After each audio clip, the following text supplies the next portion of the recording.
Welcome back to Wake Up America. The CDC says a deadly fungal infection is spreading through the United States at an alarming rate. All right, now that we've gotten your attention, let's bring in internist with MD-VIP, Dr. Frank Contacessa. All right, Dr. Frank, this has been all over the news over the last couple of days. I read it. I said, oh my gosh, here we go again, talking about something that's spreading, that's contagious.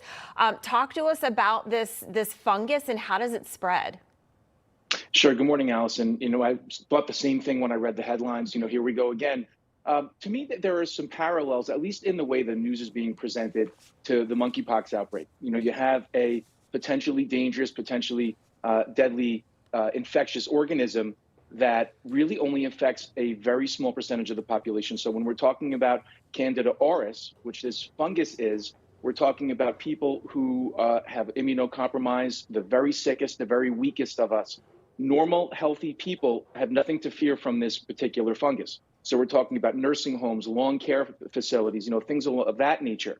So the average person, when you read the headline, drug-resistant fungus, 1/3 of people who get it will die. That's true. But the people who get this are the sickest of people. So yes, a large percentage of people who get this can potentially die, but very small amounts of people are susceptible to this. And what is concerning, though, is that it is becoming drug resistant. So the normal armament of drugs that we use to treat these funguses, this is resistant to. So there is some reason for concern, but the general population doesn't really have to have a lot of fear about this right now. Okay. And so how does it spread? Just from person to person, or how does that work? It's contact. It's left on surfaces.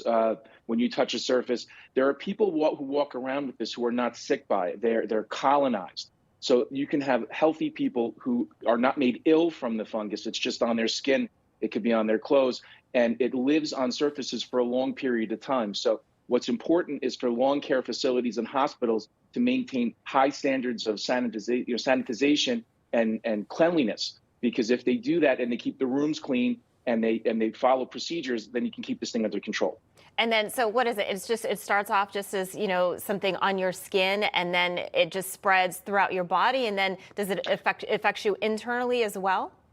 Right. So what happens is if a normal person comes in, a healthy person comes in contact with this, their immune system is going to fight the fungus. It's going to keep it under control. It's going to actually kill and control the outbreak.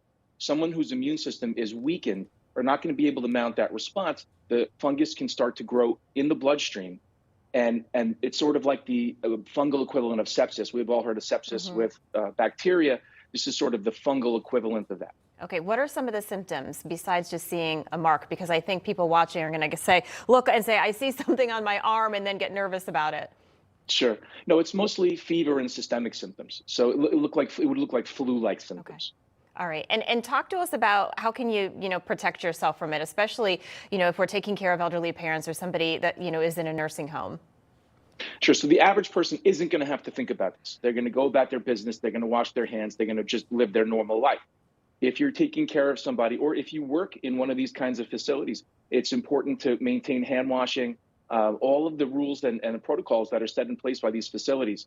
Sanitizing rooms between patients. Sometimes they're bringing in UV lights to do this, spraying things down with bleach. That's the way to control this thing. But the average person walking around on the street, you really don't have to give this a lot of thought. Again, I think of parallels between the monkeypox headline. Do you think it's going to get worse? Because I saw a map yesterday of the states that it's in, and it's pretty much in almost every state. I think it was like, Vermont and New Hampshire, maybe it wasn't in. But is this going to spread and get worse as the weeks go on?